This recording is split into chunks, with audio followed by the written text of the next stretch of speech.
بسم اللہ الرحمن الرحیم۔ بندہ ناچیز نے یہ ویڈیو کبھی بھی ریکارڈ نہیں کرنی تھی، لیکن اللہ جانتا ہے جو حالات اس وقت فلسطین کے مسلمانوں کے بن چکے ہیں۔ ایک طرف ظلم و ستم کی انتہا ہے، دوسری طرف ہماری بے حسی کی انتہا ہے، اور اس موقع کے اوپر خاموش رہنا یہ سمجھ لیں کہ ہم بالکل یہودیوں کے ساتھ مل کے مسلمانوں کے قتل عام میں شامل ہونے والی بات ہے، اور یہ وہ چیز ہے کہ کل قیامت والے دن ہے ہمارے اوپر بڑی بھاری ہوگی، بڑی وزنی ہوگی میرے محترم بھائیوں۔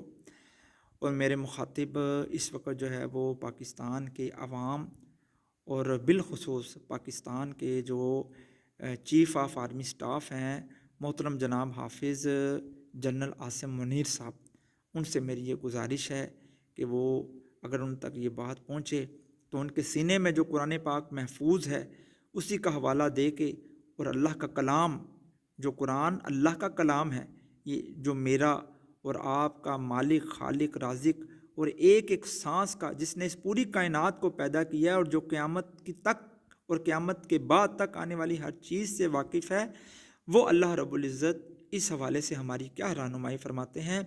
تو اللہ تعالیٰ فرماتے ہیں اعوذ باللہ من الشیطان الرجیم وَمَا لَكُمْ لَا تُقَاتِلُونَ فِي سَبِيلِ اللَّهِ وَالْمُسْتَضْعَفِينَ مِنَ الرِّجَالِ وَالنِّسَاءِ وَالْوِلْدَانِ الَّذِينَ يَقُولُونَ رَبَّنَا أَخْرِجْنَا مِنْ هَذِهِ الْقَرْيَةِ الظَّالِمِ أَهْلُهَا وَاجْعَل لَّنَا مِن لَّدُنكَ وَلِيًّا وَاجْعَل لَّنَا مِن لَّدُنكَ نَصِيرًا۔ بھلا کیا وجہ ہے کہ تم اللہ کی راہ میں اور ان ناتمام مردوں، عورتوں اور ننھے ننھے بچوں کے چھٹکارے کے لیے جہاد نہ کرو، جو یوں دعائیں مانگ رہے ہیں کہ اے ہمارے پروردگار ان ظالموں کی بستی سے ہمیں نجات دے دے، اور ہمارے لیے خود اپنے پاس سے حمایتی اور کارساز مقرر کر دے، اور ہمارے لیے خاص اپنے پاس سے مددگار بنا کر بھیج دے۔ اور اگلی آیت میں اللہ تعالیٰ فرماتے ہیں الذین آمنوا یقاتلون فی سبیل اللہ والذین کفروا یقاتلون فی سبیل الطاغوت فقاتلوا اولیاء الشیطان ان کید الشیطان کان ضعیفا۔ جو لوگ ایمان لائے ہیں وہ تو اللہ کی راہ میں جہاد کرتے ہیں، اور جن لوگوں نے کفر کا راستہ اختیار کیا ہے وہ طاغوت کی راہ میں لڑتے ہیں۔ پس تم شیطان کے دوستوں سے جنگ کرو، یقین مانو کہ شیطانی ہیلہ بالکل بودا اور سخت کمزور ہے۔ اللہ اکبر۔ میرے محترم بھائیوں، اللہ نے واضح طور پہ قرآن کے اندر یہ بات بتا دی ہے ہمیں کہ اے مسلمانوں، جب تمہارے اوپر اس طرح کا معاملہ ہو تو تم نے ان مظلوم مسلمانوں کی مدد کرنی ہے۔ اور اگر اسی طریقے سے آپ سورۃ الانفال کھولیں اور سورۃ الانفال کا بالکل اخیر کے اوپر اگر آپ جائیں تو وہاں بھی اللہ رب العزت کے واضح احکامات آپ کو ملیں گے۔ اللہ رب العزت سورۃ انفال کے اندر فرماتے ہیں اعوذ باللہ من الشیطان الرجیم، سبحان اللہ۔ یہ سورۃ انفال آیت نمبر جو ہے وہ 72 ہے، 72 نمبر آیت کے اندر اللہ رب العزت ارشاد فرماتے ہیں وَإِنِ اسْتَنصَرُوكُمْ فِي الدِّينِ فَعَلَيْكُمُ النَّصْرُ إِلَّا عَلَىٰ قَوْمٍ بَيْنَكُمْ وَبَيْنَهُم مِّيثَاقٌ وَاللَّهُ بِمَا تَعْمَلُونَ بَصِيرٌ۔ اللہ اکبر۔ اللہ تعالیٰ فرماتے ہیں ہاں اگر وہ تم سے دین کے بارے میں مدد طلب کریں تو تم پر مدد کرنا ضروری ہے۔ اللہ اکبر۔ اللہ تعالیٰ آگے فرماتے ہیں والذین کفروا بعضهم اولیاء بعض الا تفعلوه تکن فتنة فی الارض وفساد کبیر۔ کافر آپس میں ایک دوسرے کے رفیق ہیں، اگر تم نے ایسا نہ کیا یعنی تم آپس میں رفیق نہ بنیں تو ملک میں فتنہ اور زبردست فساد برپا ہو جائے گا۔ اور آگے اللہ تعالیٰ فرماتے ہیں جو لوگ ایمان لائے انہوں نے ہجرت کی، اللہ کی راہ میں جہاد کیا، اور جنہوں نے جگہ دی اور مدد پہنچائی وہی سچے مومن ہیں اور ان کے لیے بخشش ہے۔ اور جنہوں نے جگہ دی اور مدد پہنچائی، سبحان اللہ، وہی سچے مومن ہیں اور ان کے لیے بخشش ہے اور عزت کی روزی ہے۔ اور اللہ تعالیٰ فرمانے ہیں مزید آگے اور جو لوگ اس کے بعد ایمان لائے اور ہجرت کی اور تمہارے ساتھ ہو کر جہاد کیا، بس وہ لوگ بھی تم میں سے ہی ہیں، اور رشتے ناتے والے اللہ کے رحم حکم کی روح سے ایک دوسرے کے زیادہ حقدار ہیں، بے شک اللہ ہر چیز کو خوب جاننے والا ہے۔ یہ میرے محترم بھائیوں قرآن پاک کی آیات میں نے آپ کے سامنے رکھی ہیں، اور ایک نہیں کتنی جگہوں کے اوپر اللہ رب العزت نے بار بار اپنے بندوں کو اللہ رب العزت یہی ترغیب دلا رہے ہیں اور بار بار اللہ رب العزت اسی طرح کا ہی مضمون جو ہے وہ بیان فرما رہے ہیں۔ اللہ کو ذرا جو ہم نے سورۃ نساء کی 75 نمبر آیت تلاوت کی تھی اس سے تھوڑا پیچھے جائیں تو اللہ تعالیٰ کیا ارشاد فرماتے ہیں، فَلْيُقَاتِلْ فِي سَبِيلِ اللَّهِ الَّذِينَ يَشْرُونَ الْحَيَاةَ الدُّنْيَا بِالْآخِرَةِ وَمَن يُقَاتِلْ فِي سَبِيلِ اللَّهِ فَيُقْتَلْ أَوْ يَغْلِبْ فَسَوْفَ نُؤْتِيهِ أَجْرًا عَظِيمًا۔ پس جو لوگ دنیا کی زندگی کو آخرت کے بدلے بیچ چکے ہیں انہیں کہ اللہ کی راہ میں جہاد کرنا چاہیے، اور جو شخص اللہ کی راہ میں جہاد کرتے ہوئے شہادت پا لے یا غالب آ جائے یقیناً ہم اسے بہت بڑا ثواب عنایت فرمائیں گے۔ اللہ اکبر۔ میرے محترم حافظ صاحب اور میری محترم قوم، یہ اللہ رب العزت کے واضح احکامات میں نے آپ کے سامنے پڑھ کر آپ کو دکھائے ہیں، اس اسکرین کے اوپر آپ دیکھ رہے ہیں الحمدللہ اللہ کے فضل و کرم سے۔ تو اب اس روح سے جہاد ہمارے اوپر فرض ہے، لیکن اگر آج ہم نے اس فریضے سے روگردانی کی تو یاد رکھیے موت کا وقت آنے والا ہے، موت تو آنے ہی آنی ہے۔ اللہ تعالیٰ تو فرماتے ہیں وَلَوْ كُنْتُمْ فِي أَيْنَمَا تَكُونُوا يُدْرِكْكُمُ الْمَوْتُ، اللہ فرماتے ہیں تم جہاں بھی ہوگے تمہیں موت اچک کے لے جائے گی۔ وَلَوْ كُنْتُمْ فِي بُرُوجٍ مُشَيَّدَةٍ، اگر تم بڑے بڑے قلعے بنا لو، زمین دوز تہ خانے بنا لو، اللہ فرماتے ہیں وہاں بھی یہ موت تمہیں آ کر رہے گی۔ اور محترم جنرل صاحب آپ سے پہلے، ہم سے پہلے جنرل ضیاء الحق صاحب بھی تو اسی سیٹ کے اوپر براجمان تھے، ان کے پاس تو اس ملک کی صدارت بھی تھی، اس ملک کے پورے کرتا دھرتا تھے، وہ بھی نہیں رہے۔ جنرل پرویز مشرف صاحب بھی اس دنیا میں نہیں رہے، اور ایک دن آنا آپ نے اور میں نے بھی اپنے اعمال کو لے کے اللہ کے حضور پیش ہو جانا ہے، اور اس دن اللہ تعالیٰ فرماتے ہیں کہ میں تم سے ایک ایک تمہاری زندگی کے عمل کا بدلے کا حساب لوں گا کہ تم نے کیا کیا، کیا کر کے آئے تم دنیا کے اندر۔ یہ تو ہوگی اللہ کی قرآن کی بات۔ آئیے اب محمد رسول اللہ صلی اللہ علیہ وسلم کے حیات طیبہ کا ذرا جائزہ لیں۔ صحیح بخاری کی حدیث نمبر 2972 اور صحیح مسلم کی حدیث نمبر 4859، یہ دونوں بخاری میں بھی اور مسلم میں بھی یہ روایت آئی ہے، اور اہل علم جانتے ہیں کہ جب ان دونوں حدیث کی کتابوں کے اندر یہ روایت آ جائے تو اس کو متفقن علیہ حدیث کہتے ہیں۔ اس حدیث میں کوئی شک و شبہ نہیں ہوتا، اور یہ حدیث بالکل صحیح اور اتھینٹک حدیث ہوتی ہے، اور قرآن کے بعد سب سے صحیح بات مانی جانے والی جو ہے وہ اللہ کے نبی صلی اللہ علیہ وسلم کی بات جو ان حدیث کی کتابوں کے اندر آئی ہے۔ اس میں اللہ کے رسول ارشاد فرماتے ہیں والذی نفسی محمد بیدہ، مجھے اس ذات کی قسم ہے جس کے ہاتھ میں محمد صلی اللہ علیہ وسلم کی جان ہے، لوددت ان اغزو فی سبیل اللہ فاقتل ثم احیا ثم اقتل ثم احیا ثم اقتل۔ اللہ کے نبی فرماتے ہیں اس ذات کی قسم ہے جس کے ہاتھ میں محمد صلی اللہ علیہ وسلم کی جان ہے، میرا دل کرتا ہے میں اللہ کی راہ میں شہید ہو جاؤں، پھر زندہ کیا جاؤں، پھر شہید ہو جاؤں، پھر زندہ کیا جاؤں، پھر شہید ہو جاؤں، پھر زندہ کیا جاؤں۔ آپ اندازہ لگائیے کہ اللہ کے رسول صلی اللہ علیہ وآلہ وسلم امام الانبیاء، ان سے بڑا اس کائنات کے اندر کسی کا درجہ ہے ہی نہیں، وہ کیا ارشاد فرما رہے ہیں۔ اور آج ہماری میرے محترم بھائیوں کیا حالت ہے؟ سچی بات ہے کہ آج ہم وہن کا شکار ہو چکے ہیں، وہن کی بیماری ہمیں لگ گئی ہے، جو اللہ کے نبی صلی اللہ علیہ وسلم نے فرمایا کہ حب الدنیا کراہیت الموت، کہ تمہیں دنیا کی زندگی عزیز ہو جائے گی اور موت سے تم نفرت کرنے لگ پڑو گے۔ آج ہماری یہی حالت ہو چکی ہے۔ آج ہم ان مظلوم مسلمانوں کی مدد کے لیے نہیں نکلتے، ہم کل قیامت والے دن اللہ کو کیا جواب دیں گے؟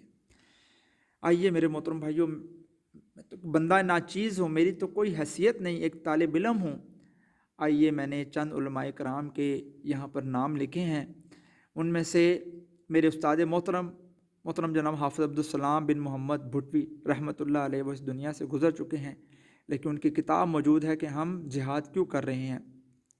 پھر پروفیسر حافظ محمد سعید صاحب، مفتی اعظم پاکستان حضرت مولانا تقی عثمانی صاحب، حضرت مولانا مسعود اظہر صاحب، علامہ ابتسام الہی ظہیر، علامہ ہشام الہی ظہیر صاحب، پروفیسر ڈاکٹر محمد حماد لکھوی صاحب، فضیلت الشیخ شیخ الحدیث حضرت علامہ ابو عمار زاہد الراشدی صاحب، مولانا فضل الرحمان صاحب، امیر جماعت اسلامی حضرت مولانا سراج الحق صاحب، مفتی اعظم پاکستان مفتی منیب الرحمان صاحب، صاحبزادہ پیر ثاقب رضا مصطفی صاحب، پیر اجمل رضا قادری صاحب، شاگرد رشید ڈاکٹر اسرار احمد رحمۃ اللہ علیہ کے شاگرد رشید حضرت مولانا خالد محمود عباسی صاحب اور شیخ الحدیث فیصل آباد کے بہت بڑے عالم دین حضرت مولانا حافظ مسعود عالم صاحب حافظہ اللہ تعالی، یہ تمام علماء کرام یہاں پر موجود ہیں، اس ملک کے اندر موجود ہیں، ہمارے وطن عزیز پاکستان کے اندر موجود ہیں۔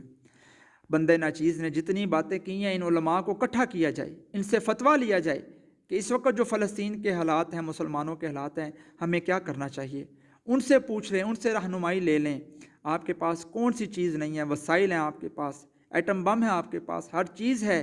ہم سے تو اپنی چیز کا سوال ہونا ہے۔ اللہ نے ہمیں زبان دی ہے، ہم نے اپنی زبان کے ساتھ یہ چھوٹا سا ایک فریضہ ادا کرنے کی کوشش کی ہے۔ اللہ جانتا ہے۔ میری آپ سے یہ گزارش ہے محترم جناب چیف آف آرمی سٹاف صاحب کہ اللہ کے فضل و کرم سے مسلمانوں نے جب بھی میدانوں کا رخ کیا ہے، مجھے بتائیں تو صحیح نا، کبھی اللہ نے ہمیں مایوس کیا ہو، کبھی اللہ نے ہماری جو ہے نا مدد نہ کی ہو؟ یہ کیسے ہو سکتا ہے؟ آج بھی عمر بن خطاب، خالد بن ولید اور صلاح الدین ایوبی اور جناب علی خلیفہ عبد الحمید ثانی رحمۃ اللہ علیہ کو جو ہے نا مسجد اقصیٰ اور اہل فلسطین ان کی راہ دیکھ رہے ہیں۔ ہم بھی اپنا کردار ادا کر کے اچھا ان لوگوں کی صف میں کھڑے ہو سکتے ہیں، لیکن اگر ہم نے آج اپنا کردار ادا نہ کیا اور اپنی آنکھیں بند کر لی تو کل قیامت والے دن ہم اللہ کو اور اہل فلسطین کو کیا جواب دیں گے؟ قبلہ اول کو کیا جواب دیں گے؟ وہ قبلہ اول جس کی طرف محمد رسول اللہ صلی اللہ علیہ وسلم اور صحابہ نے 16 مہینے تک اس کی طرف منہ کر کے نماز پڑھی۔ آج ہمارا قبلہ اول ہمیں پکار رہا ہے۔ آپ کے پاس اللہ نے سب کچھ دیا ہے، اللہ جانتا ہے۔ میرے محترم چیف آف آرمی سٹاف صاحب، اہل پاکستان، کچھ بھی نہیں ہو سکتا، یہ کافر کچھ بھی نہیں کر سکتے، کچھ بھی نہیں اکھاڑ سکتے۔ ہم نے کشمیری مجاہدین کی مدد کی، انڈیا نے ہمارا کیا اکھاڑ لیا؟ اللہ اکبر۔ اگر ہم انشاءاللہ جیسے 1967 کی عرب اسرائیل جنگ کے اندر جب اسرائیل لے گیا تھا مسلمانوں کو، لے دے گیا تھا مسلمانوں کو، عربوں کو لے دے گیا تھا، مصری فضائیہ تباہ کر چکا تھا، اور بہت بڑے پیمانے پہ اس وقت اگر معاملہ خراب ہونا تھا، اور اگر اس وقت پاکستان کی آرمی نے یہ فیصلہ کیا اور ہمارے جنگی طیارے وہاں پر پہنچے تو کیا اکھاڑ لیا امریکہ نے اور اسرائیل نے ہمارا؟ اللہ کے فضل کرم سے اب بھی وہ ہمارا کچھ نہیں اکھاڑ سکتے، کچھ نہیں بگاڑ سکتے ہمارا۔ صرف اور صرف اللہ کی مدد کے اوپر بھروسہ رکھیں۔ اقبال نے بھی تو کتنی پیاری بات کہی، فضائے بدر پیدا کر فرشتے تیری نصرت کو اتر سکتے ہیں گردوں سے قطار اندر قطار اب بھی۔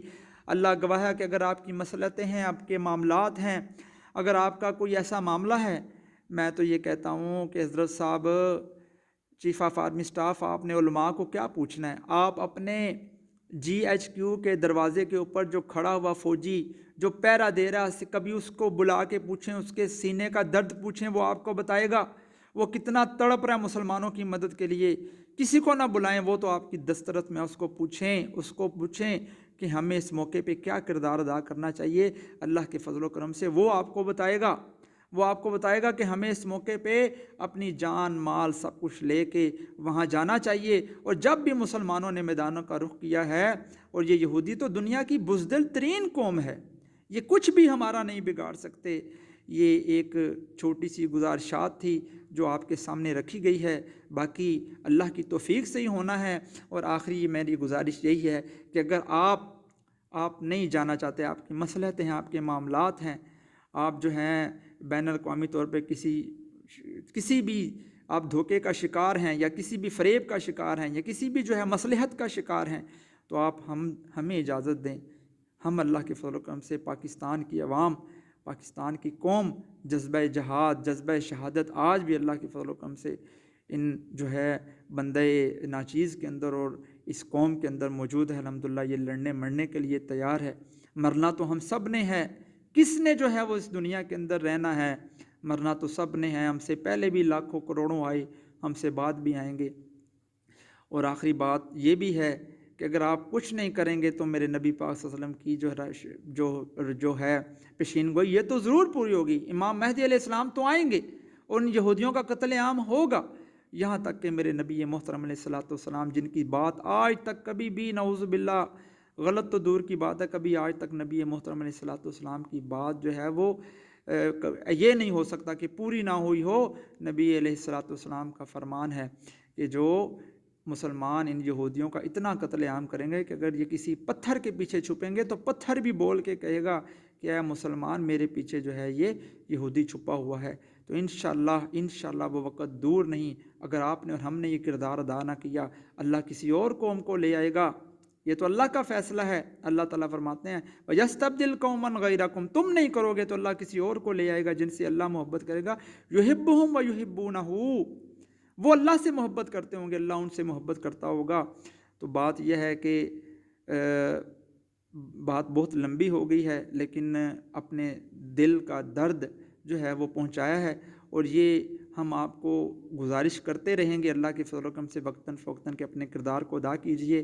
میری عوام الناس سے بھی یہ گزارش ہے کہ اپنی طرف سے آپ میسیج، یہ ہر بندے کے پاس موبائل ہے، ہر بندہ اپنی طرف سے یہ میسیج بنا کے تو اسی طرح کا پیغام ریکارڈ کروائے اور اللہ کے فضل و کرم سے یہ بتائے کہ فوجوں کا حوصلہ تب بلند ہوتا ہے جب قومیں ان کے پیچھے کھڑی ہوتی ہیں۔ ہم انشاءاللہ اللہ کے فضل و کرم سے یہ جو چھوٹا سا معاملہ شروع کیا ہے، اگر یہ بھائی اس طرح کرتے ہیں، اپنی فوج کو آپ اطمینان دلائیں، ان کو پیغام دیں کہ ہم آپ کے ساتھ، ہم آپ کے پیچھے کھڑے ہیں اللہ کے فضل و کرم سے۔ انشاءاللہ جہاں آپ کا پسینہ گرے گا ہم اپنا خون گرائیں گے وہاں پر انشاءاللہ اللہ کے فضل و کرم سے۔ لیکن آپ کو اللہ نے وسائل دیے ہیں، اللہ نے آپ کو طاقت دی ہے، اختیار دی ہے، آپ کے پاس جہاز ہے، ٹینک ہے، توپیں ہیں، آپ وہاں جا سکتے ہیں، سب کچھ کر سکتے ہیں، ہمارے پاس نہیں ہے۔ کاش ہمارے پاس ہوتا، اور انشاءاللہ اس کفر کو، ان یہودیوں کو، اس دنیا کی بزدل ترین قوم کو پتہ لگتا کہ ان کا پالا کس سے پڑا ہے۔ آج بھی الحمدللہ ہم عمر بن خطاب کے فرزند ہیں، اللہ کے فضل و کرم سے خالد بن ولید کے فرزند ہیں، علی المرتضیٰ اس کائنات کے سب سے بہادر ترین انسان علی المرتضیٰ رضی اللہ تعالیٰ عنہ کے فرزند ہیں الحمدللہ، ابوبکر صدیق کے فرزند ہیں، عثمان غنی کے فرزند ہیں، ابو عبیدہ بن جراح کے فرزند ہیں، اللہ سعد بن ابی وقاص رضی اللہ تعالیٰ عنہ کے فرزند ہیں، اللہ اکبر، صلاح الدین ایوبی کے فرزند ہیں الحمدللہ۔ ہم جو ہیں اللہ کے فضل و کرم سے سلطان عبدالحمید سعدنی کے فرزند ہیں۔ اللہ رب العزت سے دعا ہے کہ اللہ تعالیٰ ہمیں عمل کرنے کی توفیق نصیب فرمائے۔ ہم آپ کے ساتھ ہیں اللہ کے فضل و کرم سے، آپ کی پوری قوم آپ کے پیچھے کھڑی ہے۔ آپ صرف جو ہے اپنے جو ہے ایمان کی اس قوت کو زندہ کر کے اللہ پر بھروسہ کر کے میدان عمل میں کود پڑیں انشاءاللہ۔ اللہ کے فضل و کرم سے یہ کافر کچھ بھی ہمارا نہیں بگاڑ سکتے۔ اللہ تعالیٰ سے دعا ہے اللہ تعالیٰ ہمیں عمل کرنے کی توفیق نصیب فرمائے۔ وآخر دعوانا الحمدللہ رب العالمین۔